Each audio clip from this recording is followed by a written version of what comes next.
Guys आज के इस लेक्चर में हम लोग डिस्कस करेंगे प्रिंसिपल ऑफ रिमोट सेंसिंग। तो प्रिंसिपल ऑफ रिमोट सेंसिंग क्या होता है, इसके बारे में डिटेल्स में इस लेक्चर में हम लोग डिस्कस करने वाले हैं। तो लास्ट लेक्चर में हमने डिस्कस कर दिया था कि रिमोट सेंसिंग क्या होता है, व्हाट इज रिमोट सेंसिंग। तो एक बार फिर से डिस्कस कर देते हैं कि रिमोट सेंसिंग होता क्या है। रिमोट सेंसिंग मीन्स कोई भी अगर ऑब्जेक्ट आपसे फार अवे है, मीन्स दूर है, और उसका विदाउट फिजिकल कांटेक्ट करके आप उसके बारे में डाटा कलेक्ट किए, इन्फॉर्मेशन कलेक्ट किए, तो उसके बारे में पता लगाए, तो उसको हम लोग क्या बोलते हैं, रिमोट सेंसिंग। एक बार फिर से बता देते हैं कि कोई भी ऑब्जेक्ट आपसे दूर रखा है और उसके बारे में डिटेल्स पता लगाना, मीन्स उसके बारे में जितना भी डाटा कलेक्ट किया और उसके बारे में पता लगाए कि वो क्या है, तो उसको हम लोग क्या बोलते हैं, रिमोट सेंसिंग बोलते हैं। रिमोट का मतलब होता है कोई भी वस्तु आपसे, कोई भी ऑब्जेक्ट आपसे दूर रखा है, और सेंसिंग मतलब उसके बारे में पता लगाना, कलेक्ट इन्फॉर्मेशन। तो आपको समझ में आ गया कि रिमोट सेंसिंग क्या होता है। तो वीडियो अभी तक आपने नहीं देखा है तो लास्ट लेक्चर का लिंक आइकॉन पे दिया, आप देख सकते हैं, या फिर आप डायरेक्ट प्लेलिस्ट में भी जा कर के पूरा डिटेल्स में एक एक करके सारा लेक्चर देख सकते हैं। तो इस लेक्चर में हम लोग डिटेल्स में डिस्कस करेंगे प्रिंसिपल ऑफ रिमोट सेंसिंग। तो रिमोट सेंसिंग का प्रिंसिपल क्या होता है, हर एक जैसे हम लोग कोई काम करते हैं तो अपना अपना एक प्रिंसिपल होता है। जैसे एक असिस्टेंट इंजीनियर के फॉर्म में आप वर्क कर रहे हैं किसी भी डिपार्टमेंट का, जैसे पीडब्ल्यूडी डिपार्टमेंट में, आरसीडी में आप वर्क कर रहे हैं, तो आपका एक प्रिंसिपल होगा कि हमें एक भी रुपया करप्ट नहीं करना है, करप्शन नहीं करना है, कोई भी घोटाला नहीं करना है। तो ये सब क्या है, खुद का एक प्रिंसिपल होता है। तो उसी टाइप से जब रिमोट सेंसिंग का बात आता है तो उसमें भी रिमोट सेंसिंग कैसे वर्क करता है, उसका किस प्रिंसिपल पर वो वर्क करेगा रिमोट सेंसिंग, उसके बारे में भी जानना बहुत ही इम्पोर्टेंट होता है। तो आज इस लेक्चर में हम लोग देखें कि प्रिंसिपल ऑफ रिमोट सेंसिंग क्या होता है। तो कोई भी प्रिंसिपल, जब रिमोट सेंसिंग का कोई भी प्रिंसिपल हम लोग देखते हैं तो सबसे पहले क्या करते हैं कि एक टारगेट होता है कि क्या करना है हमको। जैसे रिमोट सेंसिंग में क्या होता है, बिना किसी चीज़ को छुए उसके बारे में पता लगा, विदाउट फिजिकल कांटेक्ट उसके बारे में डाटा कलेक्ट करना है। तो हमको एक टारगेट करना रहता है। इसके बाद टारगेट क्या करना होता है, जैसे अर्थ सरफेस पे कोई भी चीज़ है और उसके बारे में पता लगाना है, कहाँ से, स्पेस से। तो हम तो डायरेक्ट, जैसे अगर कोई भी जियोलॉजिकल सोर्सेस है और उसके बारे में पता लगाना है, तो हम लोग क्या करते हैं कि सेंसर से, रिमोट सेंसिंग से ही सारा कुछ डिटेल्स निकाल लेते हैं। तो अर्थ सरफेस पे पहले हम लोग टारगेट करते हैं कि किसके बारे में पता लगाना है। इसके बाद जब टारगेट कर लेते हैं कि अर्थ सरफेस पे किस चीज़ के बारे में हमको डिटेल्स से जानकारी लेना है, तो उसको विदाउट फिजिकल कांटेक्ट हम लोग क्या करते हैं, रिमोट सेंसिंग करते हैं और एक टारगेट बनाते हैं। जैसे अगर कोयला के बारे में पता लगाना है कि अर्थ सरफेस पे कहाँ पर कोयला है, जस्ट एग्जांपल बता रहे हैं, तो उसके बारे में हम लोग को क्या करना, सबसे पहले टारगेट किए कि कोयला के बारे में पता लगाना है। तो टारगेट करके इसके बाद देखते हैं कि हमको सोर्स क्या होगा, अगर वहाँ तक हमको रिमोट का सेंस करना है, रिमोट से सेंसिंग करना है, रिमोट सेंसिंग का प्रोसेस करना है। तो टारगेट करते हैं अर्थ सरफेस पे। इसके बाद एनर्जी सोर्स को हम लोग क्या करते हैं, एनर्जी का सोर्स देखते हैं। तो एनर्जी सोर्स दो टाइप का होता है, एक इलेक्ट्रोमैग्नेटिक एनर्जी होता है और एक इलेक्ट्रोमैग्नेटिक स्पेक्ट्रम होता है। इसके बारे में डिटेल्स में हम डिस्कस करेंगे। तो इसके बाद हम लोग एनर्जी का सोर्स देखते हैं। एनर्जी का सोर्स देखने के बाद क्या करते हैं, ट्रांसमिशन पाथ थ्रू एटमॉस्फेयर। तो ट्रांसमिशन का एक पाथ होता है जिसको हम लोग एटमॉस्फेयर में देखते हैं कि कैसे वो किस किस एटमॉस्फेयर से होकर के वो उस जो कोयला है वहाँ तक पहुँचेगा और वो रिफ्लेक्ट करके फिर सेंसर के पास जाएगा। तो ये हमारा क्या है, प्रिंसिपल ऑफ रिमोट सेंसिंग है। तो ट्रांसमिशन पाथ थ्रू एटमॉस्फेयर, इसके बाद क्या करता है, एक सेंसर लेते हैं और सेंसर से हम लोग उसके बारे में डाटा कलेक्ट करते हैं। तो प्रिंसिपल ऑफ रिमोट सेंसिंग में सबसे पहले हम लोग क्या करते हैं, टारगेट करते हैं अर्थ सरफेस पे कोई भी एक पर्टिकुलर जगह, और इसके बाद एनर्जी सोर्स देखते हैं कि एनर्जी का सोर्स क्या है हमारे पास। इसके बाद ट्रांसमिशन देखते हैं कि पाथ का जो ट्रांसमिशन होगा एटमॉस्फेयर के द्वारा,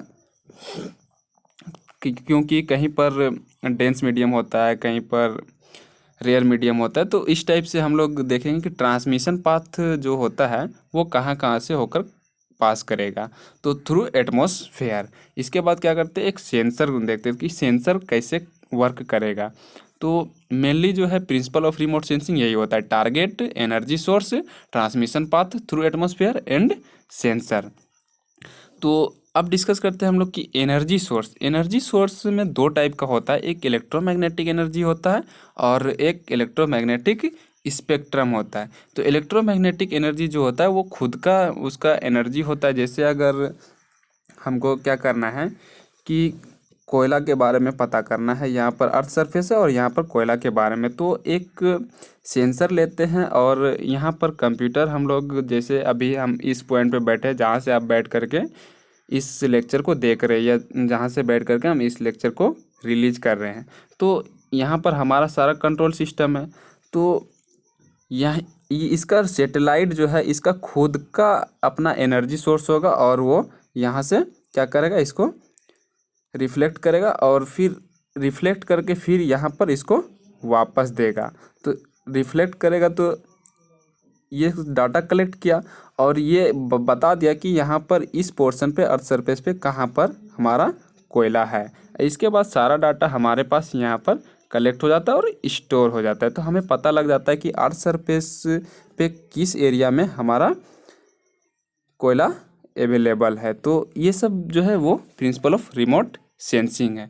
तो इलेक्ट्रोमैग्नेटिक एनर्जी जो है वो सेल्फ एनर्जी होता है इलेक्ट्रोमैग्नेटिक एनर्जी से जब हम रिमोट सेंसिंग करते हैं, और दूसरा होता है इलेक्ट्रोमैग्नेटिक स्पेक्ट्रम। तो इलेक्ट्रोमैग्नेटिक स्पेक्ट्रम जनरली यूज किया जाता है क्योंकि ये नेचुरल सोर्स होता है, जैसे सनलाइट। तो सनलाइट से कैसे किया जाता है, सपोज ये अर्थ सरफेस है और यहाँ पर वाटर है, ये रिवर है, तो यहाँ पर सनलाइट है, सनलाइट और यहाँ पर क्या है, हमारा सेंसर है, कैमरा है, और ये सनलाइट यहाँ पर अर्थ सरफेस के वाटर लेवल पे आता है और यहाँ से रिफ्लेक्ट हो करके फिर इस सेंसर पे जाता है। और ये सेंसर जहाँ पर हम बैठे हैं, जहाँ कंप्यूटर सिस्टम, वहाँ हमारा डाटा कलेक्ट होता है और डाटा कलेक्ट हो करके बतला देता है कि इस पोर्शन पे ये जो रे रिफ्लेक्ट हो करके आया है तो ये कहाँ से रिफ्लेक्ट हुआ है, किस ऑब्जेक्ट से रिफ्लेक्ट होकर के आया है, तो वो इसके बारे में डिटेल्स बताता है और हमारा कंप्यूटर सिस्टम जो होता है उस पर सारा डाटा स्टोर हो जाता है। तो ये सब सारा जो है ये प्रिंसिपल ऑफ रिमोट सेंसिंग है। तो प्रिंसिपल ऑफ रिमोट सेंसिंग क्या होता है, पहले टारगेट करना होता है, इसके बाद एनर्जी का सोर्स देखते हैं हम लोग, इसके बाद ट्रांसमिशन पाथ देखते हैं थ्रू एटमॉस्फेयर, और सेंसर हमारा वर्क करता है और सारा डाटा कलेक्ट हो जाता है हमारे पास। तो उम्मीद है आपको समझ में आ गया प्रिंसिपल ऑफ रिमोट सेंसिंग क्या होता है। और एक इम्पोर्टेंट बात आपको बता दें कि ये क्वेश्चन बहुत इंपॉर्टेंट है और इंजीनियरिंग सर्विस एग्जामिनेशन 2016 में, आईईएस इंडियन इंजीनियरिंग सर्विस 2016 में ये पूछा गया क्वेश्चन है और 4 मार्क्स का पूछा गया था। मेनली ये क्वेश्चंस इस चैप्टर से हर एक एग्जामिनेशंस में 10 मार्क्स का क्वेश्चन आता ही आता है। तो रिमोट सेंसिंग के बारे में भी पूछा गया था 2016 में ही, उसमें भी 4 मार्क्स था। तो टोटल 8 मार्क्स का इस चैप्टर से क्वेश्चंस पूछा गया है 2016 में। तो अब हम लोग देखते हैं लैंग्वेज में कि प्रिंसिपल ऑफ रिमोट सेंसिंग क्या होता है। तो चलिए स्टार्ट करते हैं। The detection and discrimination of the targets or to collect the information about the surface features of the earth basically refers to the recording and analysis of electromagnetic energy। तो अभी हम क्या डिस्कस किए कि the detection and discrimination of the target, detect करता है and discriminate करता है टारगेट्स की क्या टारगेट है, और डाटा कलेक्ट करता है इंफॉर्मेशन के साथ साथ and about the surface features. तो अर्थ सरफेस पे जितना भी फीचर्स है उसके बारे में इंफॉर्मेशन लेता है, वो डाटा कलेक्ट करता है जो चीज़ हम टारगेट किए थे। Refers to the recording and analysis of electromagnetic energy. तो ये किसके द्वारा होता है, इलेक्ट्रोमैग्नेटिक एनर्जी के द्वारा होता है, थ्रू इलेक्ट्रोमैग्नेटिक एनर्जी। तो अर्थ सरफेस पे जितना भी फीचर्स है वो बेसिकली टारगेट पहले हम लोग करते हैं, इसके बाद वो इन्फॉर्मेशन कलेक्ट करता है और सारा कुछ हम लोगों को जो कंप्यूटर सिस्टम होता है उसमें सेंसर के द्वारा डाटा कलेक्ट हो जाता है। रेफर्स टू द रिकॉर्ड होता है and analysis of electromagnetic energy that is reflected और emitted by the target object, जिस ऑब्जेक्ट पे टारगेट किया हम लोग तो उसी ऑब्जेक्ट से वो इमिटेड होता है या फिर रिफ्लेक्ट होता है। आगे देखते the amount of reflected energy is different for different objects depending upon their physical chemical and structural properties which is known as spectral signature.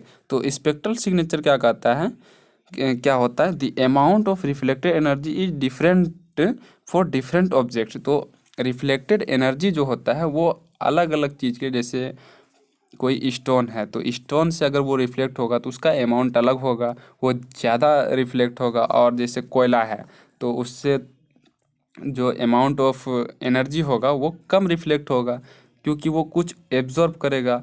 या हमारा सिलिका है तो उससे रिफ्लेक्ट जो होगा तो वो ग्रेटर देन बोल सकते हैं आप कि कोयला, तो उससे ज़्यादा होगा। तो इसी टाइप से डिफरेंट डिफरेंट पार्टिकल के लिए, डिफरेंट डिफरेंट ऑब्जेक्ट्स के लिए जो अमाउंट ऑफ रिफ्लेक्टेड एनर्जी होगा वो डिफरेंट होगा, which is depending upon their physical chemical and structural properties, जो कि उसके physical structural and chemical properties पे डिपेंड करता है। और ये सारा जो प्रोसेस होता है उसको हम लोग क्या कहते हैं, स्पेक्ट्रल सिग्नेचर। आगे देखते हैं the analysis of multi spectral bonds of electromagnetic energy for collecting information require knowledge of optics, photography and spectrography with computer interfacing.